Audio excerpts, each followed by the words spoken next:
La ménopause, les 50 ans, m'apporte une énergie que j'ai vraiment pas envie de laisser passer. J'ai envie d'embarquer ça et de le mettre à bon escient. Voilà. Donc ce sera à bon escient pour ma famille, pour ma sphère privée, et ce sera aussi pour professionnellement. Donc c'est une nouvelle étape. C'est pas du tout la fin de quelque chose. C'est la fin des règles, oui. Bon, c'est super.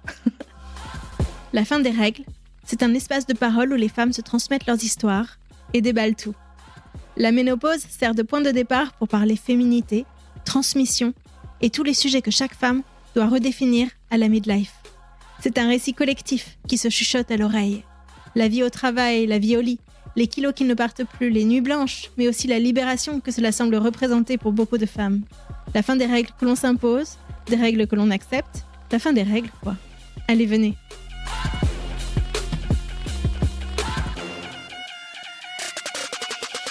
Super, c'est parti. Alors, merci d'être chez moi ce soir, Charline. Avec grand plaisir. T'es de passage à Paris, tu vis à Valbonne et c'était l'occasion de se voir, donc j'ai sauté sur l'occasion. Tu es une auditrice, c'est comme ça qu'on s'est rencontrés et ça m'a fait hyper plaisir que tu me contactes pour me découvrir, pour comprendre un peu ce que c'était que ce podcast et de fil en aiguille, on fait un épisode ensemble. Oui, tout à fait, avec grand plaisir. Alors, tu m'as dit que tu avais 50 ans, que tu es en périménopause aujourd'hui. Est-ce que tu peux déjà parler un petit peu de ce que ça te fait, ce moment de ta vie? Qu'est-ce qui se passe en ce moment pour toi? Effectivement, oui, je suis en périménopause. Ce que ça me fait du bien. Alors, est-ce que c'est ce binôme 50 et périménopause? J'ai pas la réponse, mais je trouve que ne serait-ce que de me poser la question, je crois que j'ai un début de chemin et je trouve ça très agréable. Très agréable parce que je suis pleinement moi. Je vais vers la fin des règles. Et la fin des règles, ce côté très technique du corps de la femme. Il n'y a plus de règles qui va bientôt s'opérer. Mais c'est pour moi aussi la fin des règles en général. Je trouve ça fabuleux et c'est pour ça que je te disais un peu en off ce matin que je trouve que ça fait remonter des sensations d'enfance. Exactement comme lorsqu'on est enfant. Alors moi, lorsque j'étais petite, il y avait beaucoup de barrières. Ma mère était assez autoritaire. Mais au fond de moi, je gardais toujours cette naïveté enfantine. Et maintenant, à 50 ans, je sens que cette flamme d'enfant a de nouveau besoin de s'exprimer pleinement. Et comme il n'y a plus de règles, j'ai l'impression que ça fait ça en moi. T'es plus enfant que jamais. Ouais. Et en même temps, beaucoup plus femme. C'est dingue tout ce que je peux entendre grâce à ton podcast sur la ménopause. Certaines femmes qui peuvent être angoissées ou stressées. Et puis le regard de la société, effectivement, qui renvoie la femme ménopausée est vieille, plus très bonne à grand-chose, certainement pas à faire des enfants. Donc, cette injonction de plus faire d'enfants, c'est comme si on n'était plus valable pour rien. Et toi, tu le ressens? Et ça me parle pas du tout. Moi, ça fait pas écho du tout. Je ressens pas ça du tout. Au contraire, je trouve que, en tout cas en moi, je trouve que c'est l'occasion d'être de nouveau femme autrement, sans cette injonction de faire des enfants. Donc, tu étais moins femme quand tu étais mère obligatoire, en gestation, etc. Non, ça faisait plus un peu comme ma fille, tu as tes règles. J'ai la chance, en ayant eu mes règles, d'avoir pu avoir des enfants. C'est une chance, au regard de certaines et beaucoup qui ne peuvent pas. Mais si on n'a pas envie d'avoir d'enfants, c'est mettre une étiquette sur une femme. Enfin, on est moins libre, je trouve, de par ces règles, justement. Alors, faudra faire des enfants. Oui et non, enfin, c'est un choix d'en faire ou pas. Donc là, tu retrouves ton corps? Je retrouve en tout cas la liberté de plus avoir de règles. C'est ça. Ouais, ça résonne comme ça. Et le titre de ton podcast, pour moi, c'est plus large que les règles de la femme. Du ventre, que tu montres quand tu parles. Absolument. Tout part du ventre. Ouais. Moi, je ressens pas... Enfin, on en a échangé, hein, mais pour moi, c'est super positif. T'as de la chance de le vivre comme ça? Je crois, ouais. Mais c'est pas un choix, en fait. Ça s'impose. Hein. J'espère que ce sera comme ça lorsque je serai pleinement ménopausée. Enfin, pour de vrai, j'en sais rien comment on dit, mais lorsque j'aurai vraiment plus du tout, là, c'est complètement le fouillis. Ouais. Parfois, elles viennent pas. Et je crois qu'aussi, cette période-là, j'aime bien cette douceur. C'est pas net. Tout à coup, bam, mince, j'ai oublié de m'y préparer. Là, j'ai un peu le temps d'y réfléchir quand même. Parce que l'an dernier, j'ai eu 8 mois de rien du tout. Donc je me disais: «Oh, c'est chouette, j'ai aucun inconvénient, j'ai pas de bouffée de chaleur, j'ai pas d'insomnie nocturne, j'ai pas tout se passe très bien». Un peu comme pendant mes grossesses où j'ai eu cette chance d'avoir, 2 grossesses, fantastiques. J'ai une préménopause fantastique. Je me dis: «Mais c'est génial. OK, j'en profite».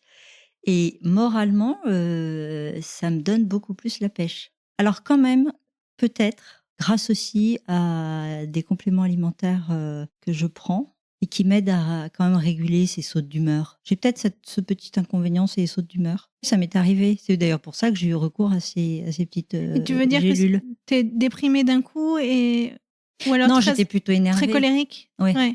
un peu à cran, un peu, dents serrées, Et ça, c'est toi qui l'as vu ou irascible. c'est plutôt ton entourage qui te l'a fait remarquer? Comment tu l'as ressenti? Dans notre famille, enfin, je veux dire avec mon mari et mes enfants, on parle beaucoup et on communique très aisément et je sais dire, «Bon là, j'ai un peu envie de vous étrangler».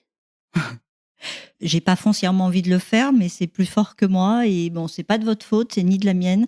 Je crois tout simplement que, voilà, vous savez, les règles, ça perturbe un peu, maman en est là, et mon mari qui dit: «Ouh là là, alors on est passé par les grossesses, donc maintenant, il faut s'attaquer à la ménopause. D'accord, bon, en gros, OK, on va faire face. Mais j'ai pas envie, de leur faire subir ça et puis moi non plus, je veux dire, c'est vrai que c'est pas très agréable d'être dans cet état-là, d'être énervé pour un rien, en fait. Et c'est quoi ce que tu prends alors qui marche pour toi? Et je prends les compléments alimentaires de Millet, Ouais. laboratoire Millet. Il s'avère que c'est un laboratoire qui est pas très loin de chez moi et voilà, j'ai eu vent de cette marque et qui, en tout cas sur moi, marche très bien. Je suis ravie. Ça régule tes sautes d'humeur. Ah oui, et c'est quasi instantané. Alors c'est peut-être placebo, j'en sais rien, mais moi je prends. Comme je dis, voilà, c'est naturel, ça fait de mal à personne, ça fait surtout beaucoup de bien à tout le monde. Donc on y va, non?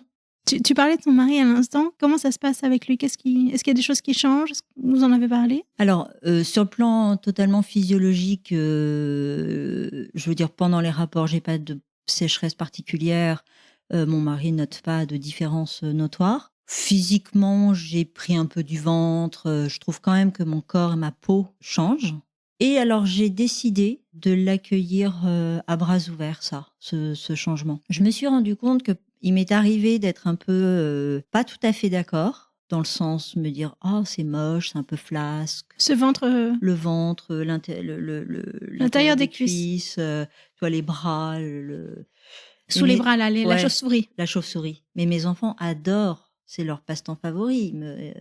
Ils Te de font temps des en palpés tu sais, c'est plus les câlins comme quand ils sont tout petits, ils viennent se lever contre toi.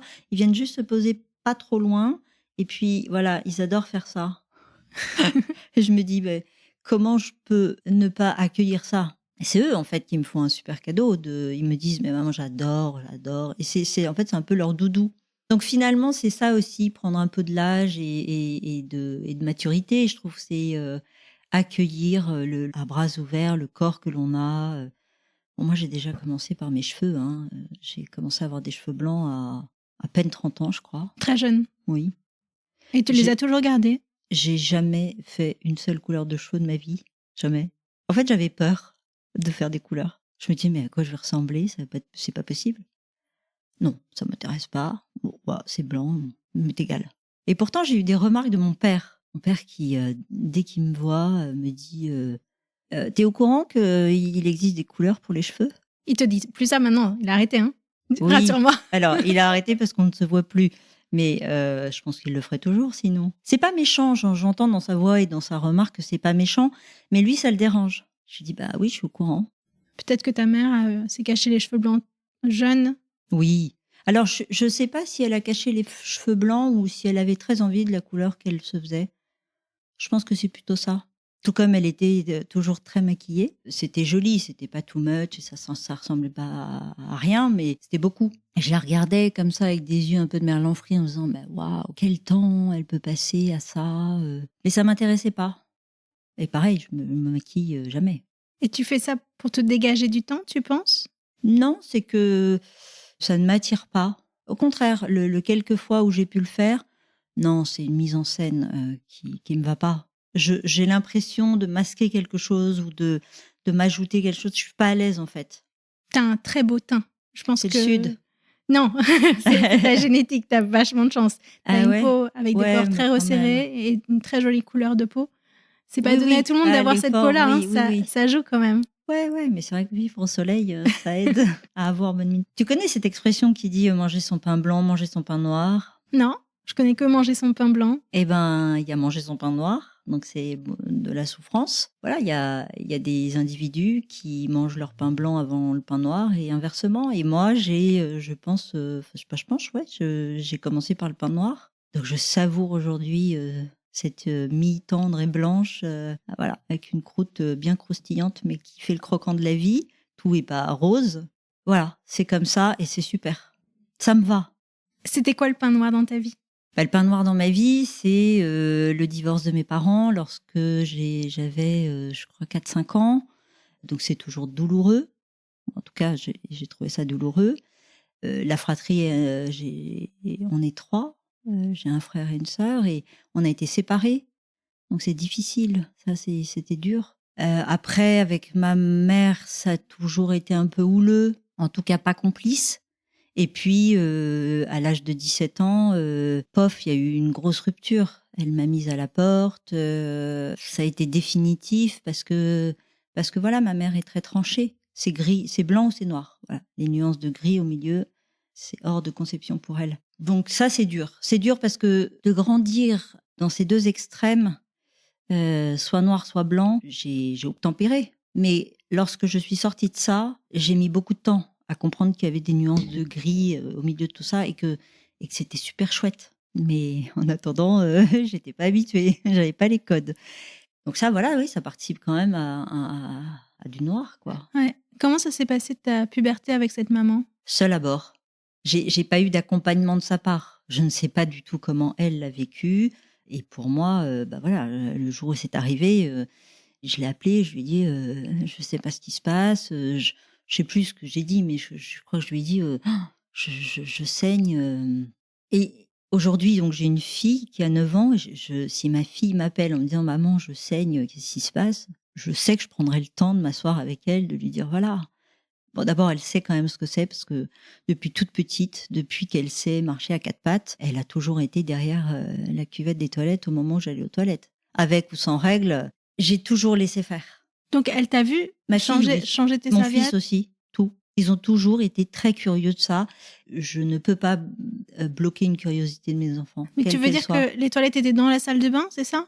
Oui, mais même on a des toilettes séparées et qui ferment pas à clé, donc ils sont derrière et ils arrivent à ouvrir la porte et il faut qu'ils viennent voir. Il fallait qu'ils viennent voir, il fallait qu'ils regardent. Bah, ma foi, c'est la vie, il y a rien de sale à ça, il y a rien de. Moi, je suis pas gênée avec ça. Je les ai laissés regarder et au départ, d'ailleurs, j'observais et eux-mêmes observaient sans jamais poser de questions et jusqu'au jour où l'un comme l'autre on posait la question: qu'est-ce que c'est? Mais pourquoi? Mais maman, tu saignes? Ok, bah oui, je saigne parce que voilà, ça s'appelle les règles, ça vient une fois par mois, c'est pour la maman, c'est ça qui déclenche le phénomène de pouvoir faire des enfants. Voilà, la femme, elle est comme ça. Ah ok, ils savent. Je suis fascinée par ce que tu racontes. C'est vrai? Quand je suis partie en colo vers 11 ans ou 12 ans, ouais. Ma mère m'a dit bon, bah, tu pars tout un été, je serai pas avec toi et si jamais tu as tes règles pendant les vacances, il faut que tu saches, donc je vais te donner des serviettes. Je pouvais pas imaginer que à 12 ans, il y avait un truc aussi énorme relié à mon corps dont j'avais jamais entendu parler. J'arrivais pas à imprimer. Donc en fait, je vais saigner et enfin. Mais pourquoi je le sais pas? Pourquoi je l'ai jamais su? Enfin, je sais tout de l'univers, de la Terre, des continents, et je sais pas que les femmes saignent tous les mois, mais comment est-ce que c'est possible qu'il y ait un truc aussi énorme et que je le sache pas? Parce que oui, elle m'a jamais rien montré, jamais rien vu de ça. Mais c'est ça, en fait, c'est incroyablement tabou. Incroyablement tabou. Je me rends compte, autour de moi, ma sœur, on évoque le sujet, mais c'est en surface. Il y a pas, on rentre pas dans les détails. Elles sont à l'âge de la ménopause aussi, tes sœurs? Bah, ma sœur, elle a 2 ans de plus que moi, donc 52, et l'aîné, c'est mon frère, donc il n'est pas concerné. Mais ma belle-sœur, on n'en a jamais parlé, ma belle-sœur, femme de mon frère.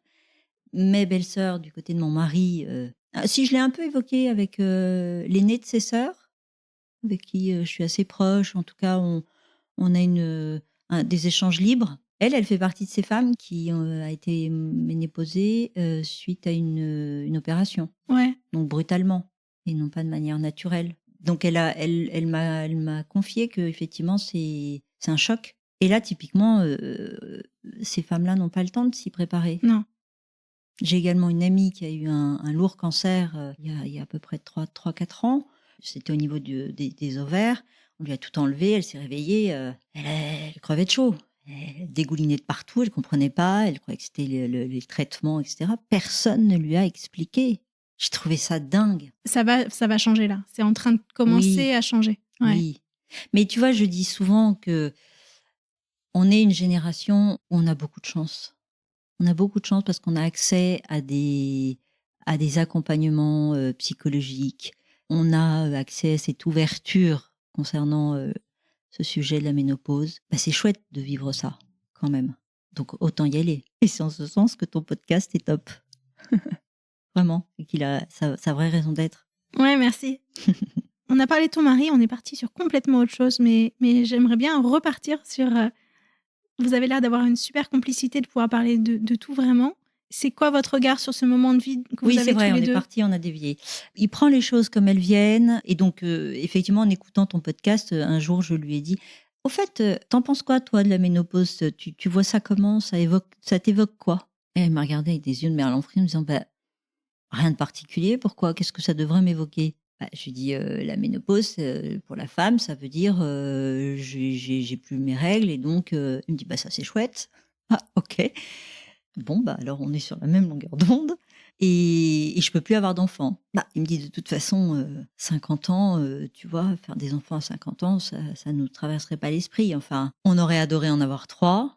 Bon, bah voilà, on s'est rencontrés un peu sur le tard. C'est pas très grave non plus. On en a 2, on est ravis et tout va bien.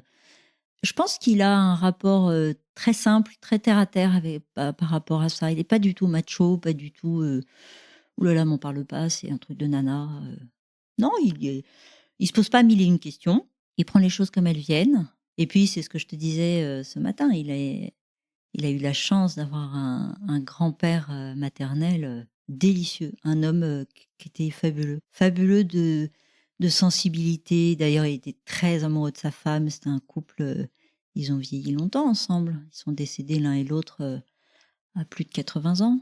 Il disait, lorsque sa femme avait ses règles, elle se purifiait, elle se nettoyait et qu'elle était propre pour accueillir le prochain enfant. C'était beau, non ? C'est joli, c'est très joli. Donc tu vois, c'est ça. J'ai pas ma maman pour m'accompagner dans des moments forts comme ça de la femme.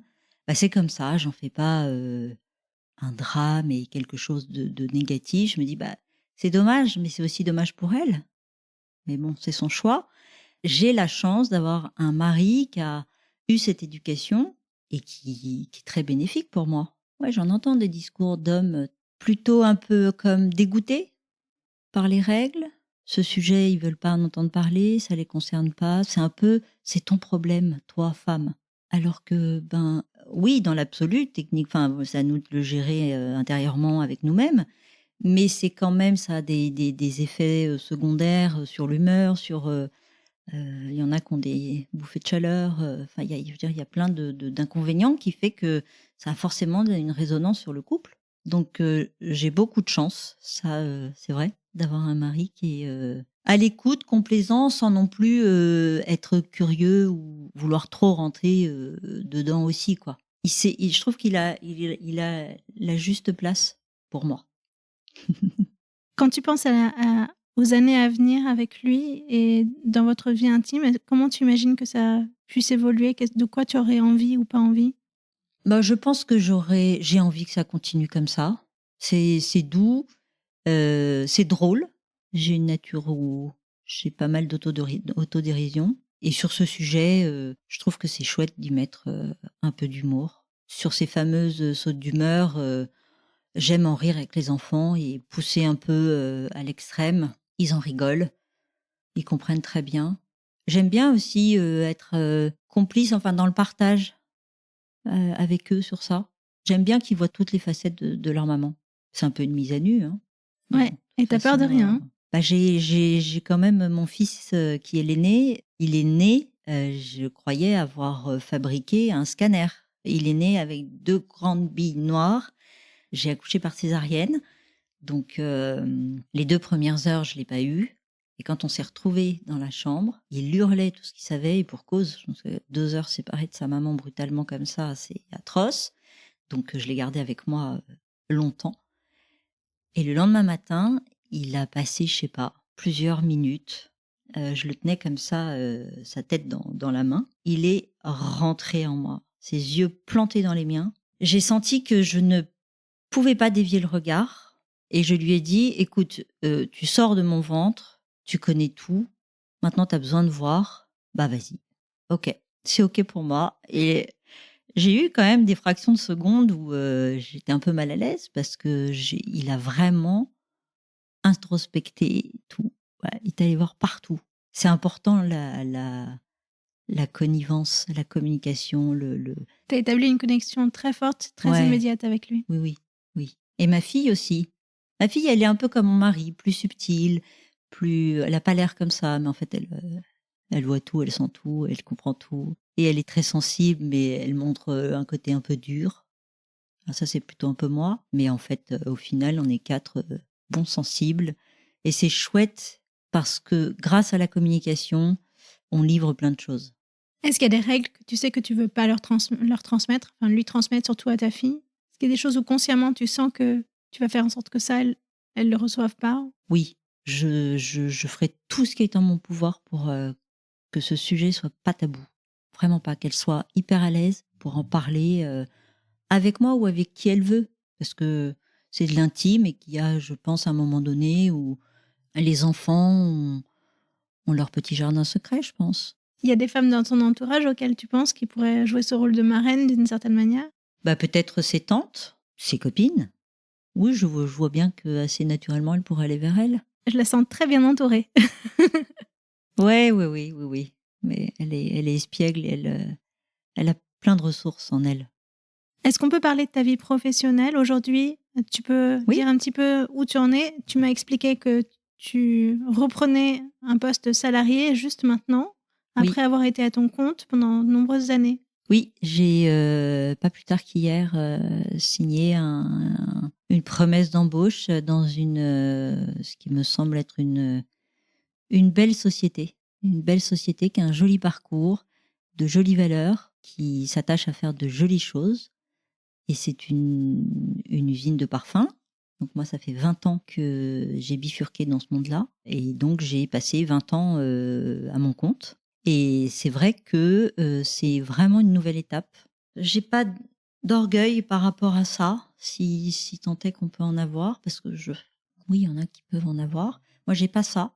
J'ai fait plein de choses dans ma vie, professionnelle, j'ai adoré tout ce que j'ai fait. Je l'ai fait, avec passion, avec engagement, parce que je suis une femme d'engagement. Et là, aujourd'hui, bah, voilà, préménopause, 50 ans, j'adore cette, phase de ma vie. J'adore cette société avec laquelle, je m'engage aujourd'hui et je suis ravie. Et j'en oublierai jamais toutes ces 20 années d'entrepreneuriat. J'ai fait des rencontres superbes, j'ai réalisé des parfums top, c'était de belles rencontres et de jolis projets. Il y a beaucoup de choses qui se sont passées. Il y a eu des hauts, des bas. J'en ai pas beaucoup vécu, d'un point de vue financier, mais c'est ça qui m'a manqué. J'avais pas cette, préoccupation financière. Pour autant, il fallait que je mange et que quand même, je paye mes charges et cetera, hein, mais c'est pas avec cette notion-là que j'ai créé, tout ce que j'ai créé. Donc aujourd'hui, je suis quand même ravie de retrouver un poste salarié où, j'aurai une rémunération régulière chaque mois et puis après de toute façon j'aime travailler et voilà, donc je suis ravie. T'as pas de baisse d'énergie du tout, en fait, de tout ce que tu décris, tu sens que tu as toujours la même énergie pour faire les choses? Peut-être même plus. J'ai eu une petite baisse d'énergie, entre je pense 45 et 50. Tu comprends pourquoi? Peut-être parce que, je me suis réalisée en tant que maman, en tant que femme, épouse, mais je pense que cette, nourriture, plus intellectuelle et de réalisation individuelle m'a manqué. Peut-être trop, mais bon, c'est fait. C'est pas la peine de me dire: «Ah c'était trop, machin, machi, je sais pas quoi». C'est pas grave. Ce qui compte pour moi, c'est, j'ai toujours fonctionné comme ça. Je crois que c'est un mode de fonctionnement vraiment intrinsèque. Quand je mets le doigt sur quelque chose qui dysfonctionne, je trouve la solution, pas dans l'immédiateté, mais ça prend le temps que ça prend. Et puis, quand j'ai trouvé la solution, eh ben, j'applique. Et puis voilà, j'avance. Et là, je crois, voilà, oui, je crois que j'ai bien trouvé. Et c'est ça qui est, je trouve chouette. C'est pour ça que je crois que j'aborde cette mais je trouve que c'est la ménopause, les 50 ans m'apportent une énergie que j'ai vraiment pas envie de laisser passer. J'ai envie d'embarquer ça et de le mettre à bon escient. Voilà, donc ce sera à bon escient pour ma famille, pour ma sphère privée, et ce sera aussi pour professionnellement. Donc c'est une nouvelle étape. C'est pas du tout la fin de quelque chose. C'est la fin des règles, oui. Bon, bah c'est super.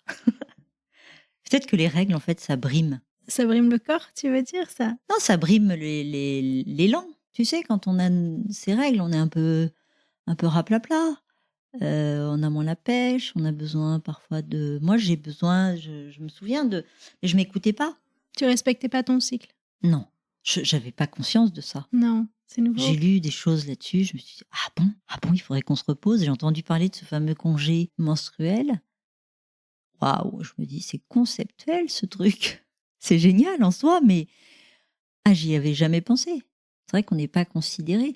Je sais pas très bien quoi en penser de ce congé menstruel. Je me dis que c'est quand même assez intime. Je sais pas si c'est quelque chose que j'aimerais partager avec mon boss, par exemple, ou ma boss, même si c'est une femme. Parce que tu as envie de montrer une certaine linéarité comme un homme. T'as pas envie Non, parce que je pense pas que les hommes soient si linéaires qu'on le pense. C'est peut-être pas hormonal chez eux, mais ils traversent aussi des moments où ils peuvent avoir plus besoin de douceur ou de challenge, mais ils ont des cycles. Je sais pas comment ça se passe. Ils sont pas de 30 jours, les cycles des hommes. Non, on sait pas. Enfin, moi, je sais pas. Mais je suis convaincue qu'ils en ont.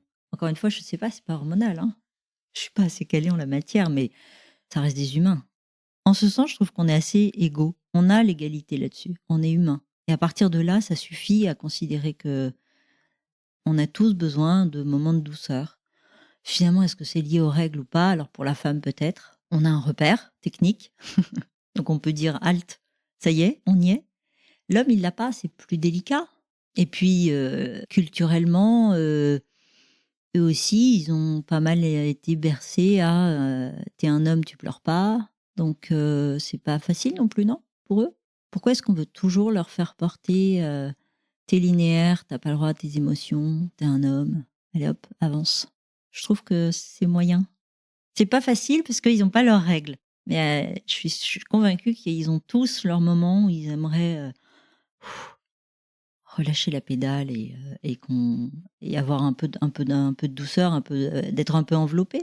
D'ailleurs, tu as fait un podcast sur avec une personne sur... Avec Anne-Cécile Michelet sur l'andropause, ouais. Où on parle beaucoup de ça. Des hommes qui se reconnectent à leurs émotions au moment où ils se rendent compte qu'ils en étaient totalement coupés pour des mauvaises raisons, et liées ou non à une baisse de la testostérone dans le corps. Mais comment ça se manifeste? C'est une baisse plus ou moins rapide d'une hormone qui est la testostérone, et quand elle est rapide et qu'elle arrive tôt dans la vie, elle se manifeste par une grande fatigue, une baisse de désir, de libido. Ça peut aussi déboucher sur des bouffées de chaleur, et puis une dysfonction érectile, qui est souvent la première manifestation qui fait peur aux hommes, et qui en général arrive de toute façon à partir de 70 ans et qui est masquée par tous les symptômes du vieillissement habituel. C'est quand ça arrive plus tôt que c'est choquant. D'accord. J'ai entendu dire que la ménopause, finalement, en sourdine, elle marque sa venue, son arrivée, presque 10 ans avant. Est-ce que chez l'homme, c'est valable? Chez l'homme, il n'y a pas de pause. Donc le mot andropause est un peu trompeur. Il n'y a pas d'arrêt de quelque chose. Chez les femmes, oui. Chez les hommes, il y a quelque chose bien qui s'amenuise avec le temps, c'est sûr. Et chez les femmes, effectivement, la fonction ovarienne, elle commence à se modifier bien avant l'arrêt des règles. Moi, je commence à le sentir très, très légèrement. C'est très peu perceptible, mais je sens quelque chose de cet ordre-là. Ouais, il y a quelque chose qui se dessine. Bah oui, de toute façon, voilà, homme ou femme, on est tous voués à la même chose. La fin, elle est pour tout le monde. Il y a un moment, ça arrive. Enfin, le chemin, on le prend tous. Moi, je trouve important de considérer ça, de pas l'oublier. Tu veux dire de l'égalité homme-femme face au vieillissement. Oui, et à la vision de la vie, à la perception de la vie aussi qui change, qui modifie avec le temps, avec tous les événements qu'un homme ou une femme peut traverser dans sa vie.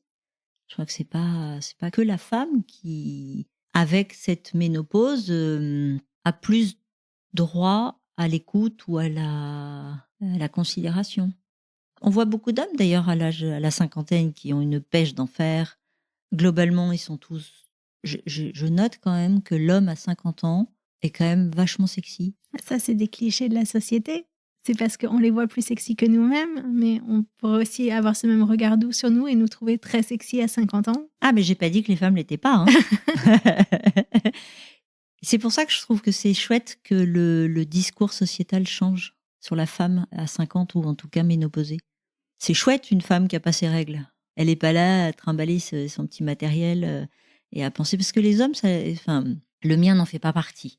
Mais d'une manière globale, j'ai eu des amoureux avant et il y en a qui ça barbait. Alors que concrètement, je faisais pas partie de ces femmes qui envahissaient la maison ou l'atmosphère avec. J'étais très discrète et je gérais mes règles comme une grande. Enfin, tu vois, moi c'était mon affaire.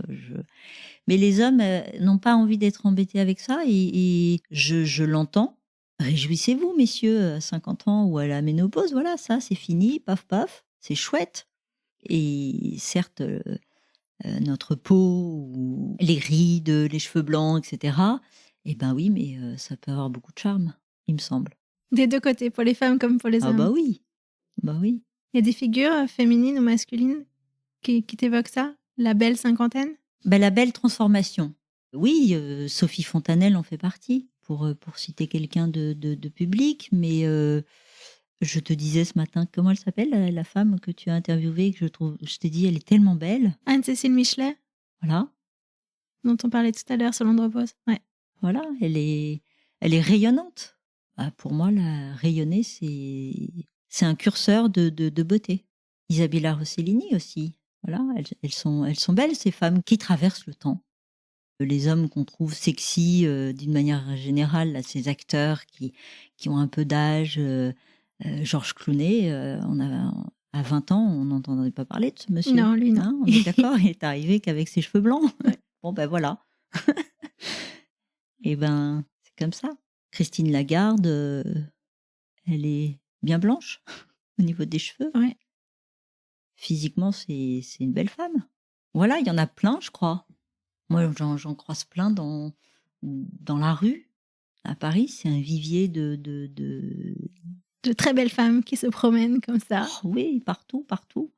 Ouais, c'est chouette de vieillir, en fait. Vraiment. Je trouve que moi, en tout cas, je suis plus tranquille dans ma tête. Je suis pas la seule. Je le note d'une manière assez collective. On se formalise moins avec des détails. On est plus dans le plaisir. J'ai une plus forte facilité à savourer. Tu veux dire un paysage de nature, des choses très simples? Ah, tout. Tous les 5 sens se réveillent complètement. T'es plus présente, peut-être? Peut-être. Je me sens légère dans cette période de règles estompées, totalement pas régulières, alors que j'ai toujours été réglée de manière régulière. Jamais eu de surprise. Je savais que à peu près 1 ou 2 jours près, pof, ça allait tomber. Ouais, c'est bon. Peut-être que j'ai loupé ce truc de connexion, de sentir quand vraiment ça arrive. J'étais plus calée sur un calendrier. Ça fait écho quand même ce que j'entends aujourd'hui concernant cette écoute du corps, savoir quand elles arrivent. Ouais, j'ai loupé ça, je savais pas. Mais t'avais pas de contraception? Donc tu aurais pu trouver... J'ai arrêté la contraception un peu avant mes 30 ans. Et après mes enfants, j'ai eu un stérilet uniquement de cuivre. Oui, donc t'avais accès à ça. Oui. Moi, je trouve ça plus sensible aujourd'hui. Je pense parce que le SPM, il est plus fort avec l'âge. Et aussi parce qu'effectivement, là, j'ai pas de contraception. Donc j'y ai vraiment accès, ce qui n'était pas toujours le cas avant. Et oui, j'aime beaucoup. Bah oui, c'est très chouette. On a vraiment beaucoup de chance. On a plein d'outils, plein de sources d'informations, les langues se délient.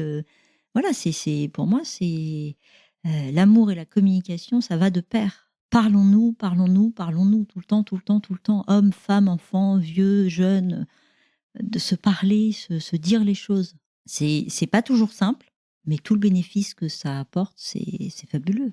Vieillir, c'est que du plus. On pourrait continuer encore très longtemps comme ça, mais j'ai l'impression qu'on est arrivé à un bon moment. Oui. Merci beaucoup. Avec grand plaisir. C'était une super interview. Je trouve que tu es pleine de richesse et de sagesse. C'est gentil. Avec une belle volonté d'harmonie entre les hommes et les femmes que tu mets beaucoup en avant dans tes propos. J'aimerais vraiment qu'il y ait une paix qui s'instaure aussi entre les hommes et les femmes. J'aime pas ce clivage. Je vais pas déborder sur les aspects politiques parce que c'est pas le thème et puis je suis pas calée. Mais je crois que faire la paix aussi, homme-femme, c'est important. Nous sommes avant tout des êtres humains. Voilà. Ça, c'est important, je crois. Merci beaucoup, Charline. Avec très grand plaisir. Merci à toi, Aude. Merci à tous pour votre écoute. Si vous avez envie de prolonger l'expérience, vous pouvez vous abonner à ma newsletter. C'est mon espace caché pour penser au calme. Vous trouverez le lien dans le descriptif. Et puis aussi, j'adorerais que vous veniez me dire ce que vous avez pensé de l'épisode. On se parle sur Instagram ou sur LinkedIn, c'est comme vous préférez. J'ai hâte de vous entendre. À très vite.